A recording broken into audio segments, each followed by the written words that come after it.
Hello and welcome back to the Stacey West YouTube channel, and welcome back to another preview. Today we're previewing an away game down at Leyton, Orient on Tuesday night. And to do that, I am joined by Steve from Orient Outlook. How are we doing, Steve?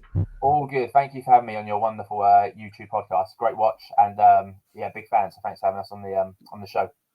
Thank you so much for agreeing to come on. So, look, I guess kind of the starting point is 10 games in. It's actually quite a good opportunity to be able to speak with you guys now.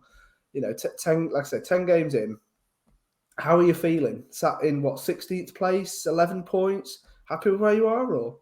Yeah, I mean, 16th place isn't bad so far. The performances have been there or thereabouts pretty decent. I think apart from 2 games of the 10 where Portsmouth came to us and just looked the league above us, although we had our chances, but they beat us 4-0. Apart from the Portsmouth game, really.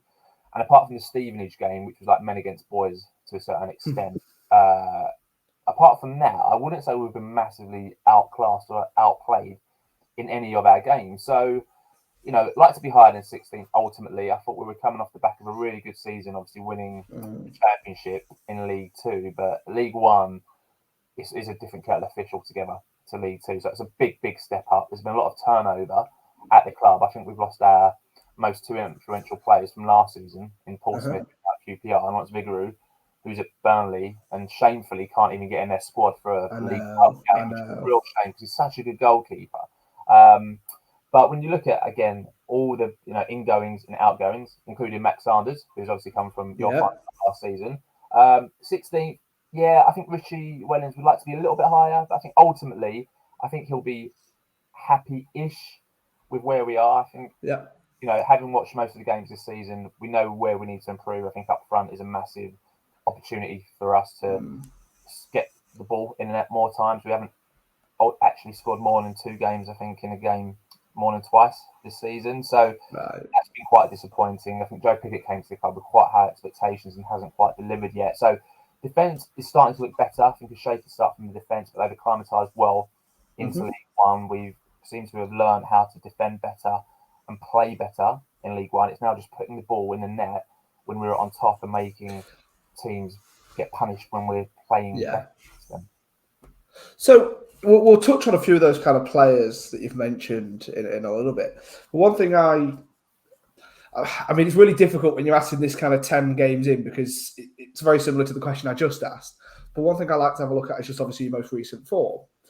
And in your last 5 games, two wins, 2 losses and a draw. Is that kind of symbolic of the fact that you're just really struggling to get any kind of consistency going? Or is it purely kind of the teams that you're playing at certain times early on? Is it symbolic of the fact that you can't really put a consistent run together, or I mean, to a certain extent. I mean, if you look at those games as a selected 5, you go, right, Stevenage at home 3-0. That was a bad defeat, but that was a very young team against a team of men who kind of bullied us off the ball. And I think for the first time we saw Richie Wellens react to that and make some changes and bring some experience back in the team. He brought Darren Prattley back, our 38-year-old captain last season. He came back into the team. Omar Beckles, who had been dropped for his poor form, who's a really experienced player, he came back in the team. He kind of manned the team up a bit. And then following that, we went to Exeter, where no one expected us to get anything. Exeter at that point. We're top of the league, and we ended up getting a last-minute winner. Pickett scored his first goal in that game. And, you can't beat a last-minute winner, so you walk away from that, and everyone's jubilated, and you beat the team at the top of the league. So we came away from that going, all right, maybe this is the start of a turnaround. Then went to Peterborough, and we got the 1-1 draw against Peterborough, and I think we all would have taken that. That's a difficult place to go in League 1 and come away with a point. But we were happy with that. They built on that last week against Shrewsbury, and that was probably the first time this season where it wasn't the best line performance, but they battled and they grafted. And to be honest, the team more clinical than Shrewsbury probably would have scored against us. But Solbury in goal made some big, big saves. We got the goal and then just kind of held on. And then yesterday, we went into that game really confident, 7 points from the last 9 against the Fleetwood team who hadn't won a game this season, but obviously may have had a new manager bounce. But you go there thinking, all right, if you win this, then we'll be somewhere around 13th, 12th. And then the impetus really starts to look upwards. But ultimately we lost that game 1-0, but we did have chances in that game. You just think, had we gone ahead early, because we had like some big chances within the first 10 minutes, had we capitalised on that, we'd be sitting here today going, all right, well, we're 12th, looking up with 1 or 2 more wins, and you're looking at almost reaching, around the playoff area. So, look at those 5 games, you go, it's so frustrating because the quality is there in the squad, but we just need to be more clinical up front, and I guess to a certain extent at the back as well. Yeah, absolutely. And like you say, it is fine margins. If yesterday you did capitalise on those early chances, suddenly, whereabouts would you be? You'd be up near Derby and Cambridge, up in sort of 12th, 13th. And like you say, only then a point behind Lincoln. So it is very much fine margins. We're talking about it a lot on our podcast at the minute because before yesterday, we had a little bit of a few results that didn't go our way, but the performances were still there. And that's all you need at this early stage of the season. Obviously, yes, you want points on the board, but actually, as long as you're showing some really good promise in your performances, that at the end of the day, that is sometimes just as good.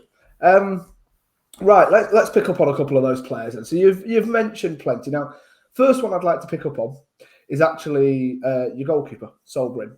Now, like you say, Vigouroux moved on in the summer.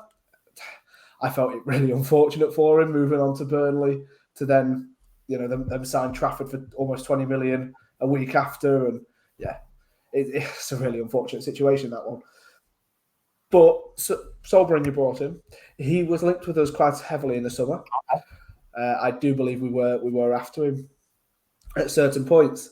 So I guess the question is are you happy with him as a goalkeeper? Is he someone that's performed well for you? Maybe not quite up to the standard of Vigouroux, but then it's hard to judge him based on that. Are you quite pleased with him? Yeah, I mean, he's done well so far. He started the first league game against Charlton and done well in that. And then he got injured, actually, so he missed 4 games early on and only came back against Cambridge, actually. So he missed 3 league games early on. And at that point, you could really see the team missed him. And no disrespect, we brought in 2 keepers in the summer. The other keeper was Sam Howes, who came in from non-league, and he struggled. Right. You could tell the defence struggled as well. So Bryn's got the makings of a very good goalkeeper. Obviously, he was at League 2 last season with Swindon, and I think his stats spoke for themselves in League 2.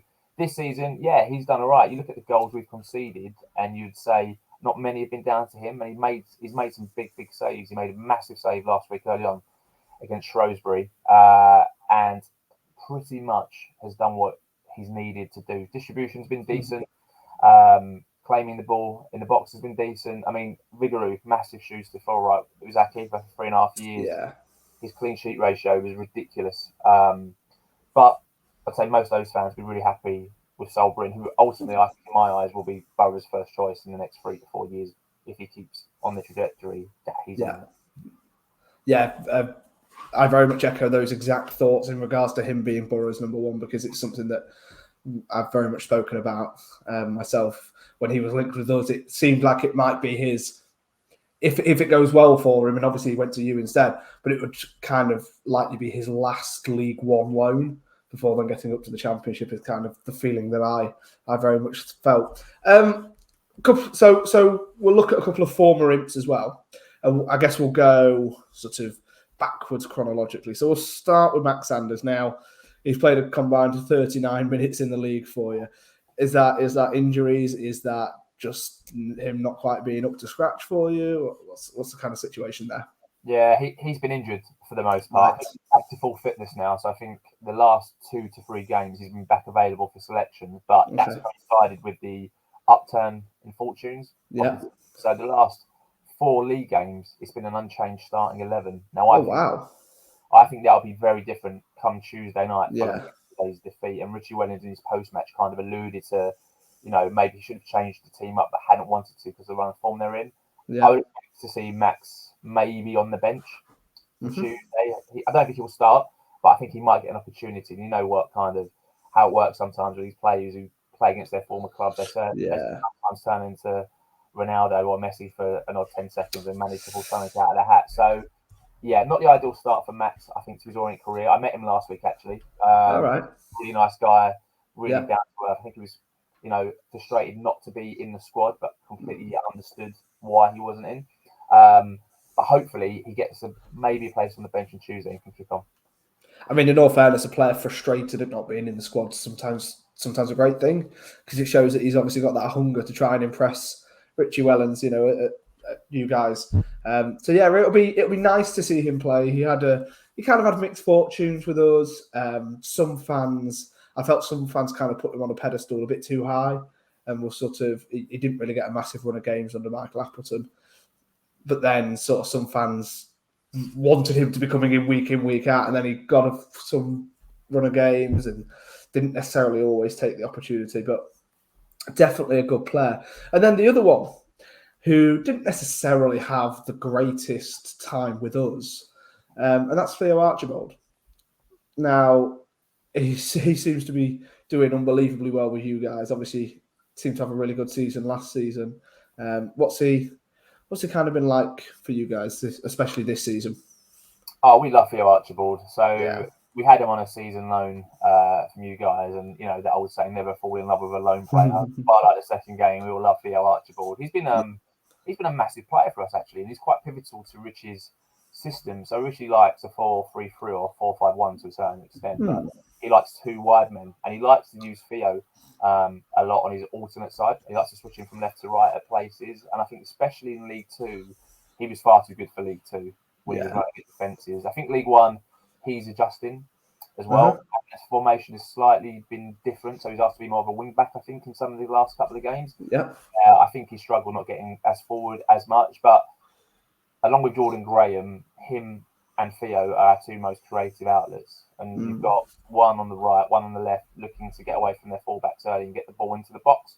So, yeah, Theo's been a revelation. He's loved in East London. We love him. Hopefully he's at the club for many, many more years. But he's still fairly young, right? So I think he's only 24, I think, really, at this point. So, yeah, really, really think he's a good player. He's definitely got the capabilities to go higher if he can get a good few seasons at League One under his belt. And again, another player who we've had on the podcast, really nice guy, great character, seems like a big personality in the dressing room.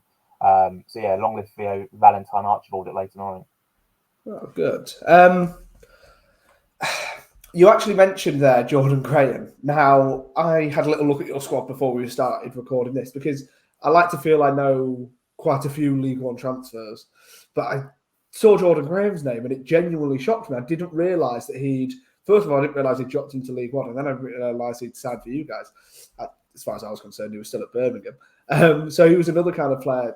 I mean, on paper, to me, that seems like it's a bit of a coup for you guys. Has he been living up to that kind of expectation? Well, I think when he joined us, it was about a week before the season started, and he hadn't had a pre-season, so it took him a while.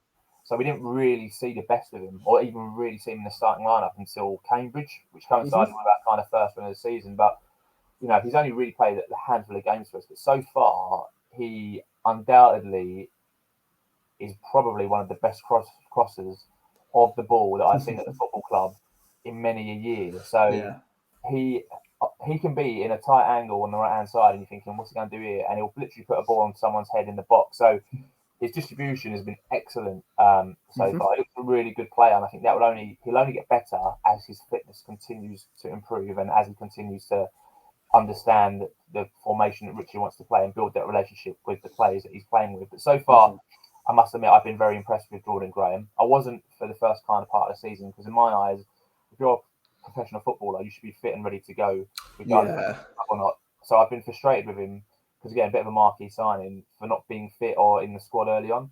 But ultimately, that's the manager's decision to make. But now, I think in the next 10 to 20 games, I think we're going to see Jordan Graham really kind of excel forward. And I think up until yesterday, he was one of the joint assist makers of the season. All right, okay. Bear in mind, he's only played about half the games. So there's some real potential there for him to get, I'd say, around 10 to 15 assists. And I reckon you look at someone who'd probably get 5 to 10 goals playing in a wide position. So, yeah, really excited about Jordan Graham, actually. Really, really big potential there for us. Okay, well, that'll be interesting to... Hopefully we can try and nullify him, or, if he makes the crosses, we play a three at the back, and all three of our defenders are perfectly capable in the air. So hopefully, even if he does manage to get one of those crosses away, we can quickly get rid of it. That's very much what I hope. Kind of leading on from that then, I think we have to kind of wrap this up with a score prediction. So Steve, how hopeful are you, first of all, and for the game on Tuesday night? And then what do you think? How do you see the game going? I think it'll be a tough game, actually. I think most League One teams, when they've come to Brisbane Road, have tried to kind of get through the first 10 minutes, kind of build the impetus into the game and get more influence. Obviously, I want to win. I've done enough of these kind of preview shows to be realistic in what my expectation is. Yeah. I actually think it's going to be a score draw in this one. Okay. 1-1, which I would probably take given Lincoln's current run of form and position in the league. So I think it'll be 1-1. I think we might see an early goal from one of the teams and the other one get back into it in the second half. But I think we're looking at a 1-1 draw. That's fair enough. I was kind of sat down this morning debating with myself over what kind of score I'm going to go with, because 1-1 was one of my first thoughts, and if you offered me a 1-1 right now, I'd snap your hand off. But I'm actually going to go with a 1-0 away victory. Now, the reason for that is our first month, August, we had, in all competitions, we had 5 clean sheets out of 7 matches. Then last month, we didn't keep a clean sheet. September, we didn't keep a clean sheet up until yesterday. And I just feel like yesterday's clean sheet is just going to give us a little bit of defensive confidence, a little bit of a boost at the back to maybe then keep another one on Tuesday night, because I don't expect us to keep one away at Peterborough on Saturday. So kind of balance of probabilities and all that. I just feel like we're going to be trying to get a clean sheet away on Tuesday night. And yeah, chances are we will go there. You have, you average 55% possession or whatever it is. We average 40. We're lowest in the league. If you then take in our cup competitions, it's something like 32 or something ridiculously low. But that's fine, because we're going to let you have the ball. We're willing to sit back. And then I think we're going to be able to nab 1 or 2 goals and hopefully just keep resolute at the back. That's really how I see it going Tuesday night. Yeah, it's kind of worried me a little bit when you said you've got 3 centre-backs who can all deal with the high balls into the box, because the only team we played similar to that was Stevenage, who kind of dealt with our aerial threat really easily, and he kind of bypassed our midfield and kept kind of getting the ball forward as quick as they could. So yeah, a bit worried with what you said there. But football. You said your clean sheet on Tuesday and probably not have one at Peterborough. Wouldn't surprise me if we go and squad in a couple against you on Tuesday, and then you go and keep your clean sheet at Peterborough. Knowing the way football, undoubtedly, which I'd happily take. By the way, we kind of sat there and predicted, me and Chris, one of the other guys on the podcast. We kind of sit there and predicted the other day sort of how many points we're going to get in the next sort of run, and we said we'd both happily take a minimum of 2 points from Tuesday and Saturday. And yeah, I would happily take a 1-1 draw, but I'm just trying to be a little bit optimistic and just hope that yesterday's win's going to give us another bit of a boost. Like I said, we've had the performances, then we got the result, so it'd be nice to kind of build on that and get another one in quick succession. So yeah, Steve, thank you so much for coming on. Good luck for Tuesday night. Not too much luck, but good luck for Tuesday night. Good luck for the rest of the season as well. And obviously, it'll be really nice to be playing you guys next season as well, provided we don't get promoted, of course. Yeah, likewise. Yeah, I've got to keep realistic, haven't I? No, yeah, thank you so much for coming on. And for those of you that are heading down to the game on Tuesday night, it sounds like it's going to be quite a busy one. Maybe not a full sellout, but close to full capacity. I'm really looking forward to it. My first time down there. So, yeah, 100%. Steve, thank you so much. Pleasure. Thank you for having me, Cam. Thank you. And guys, make sure to go check out the Orient Outlook on all social media. Go listen to their thoughts both before and after the game. And, yeah, up the imps.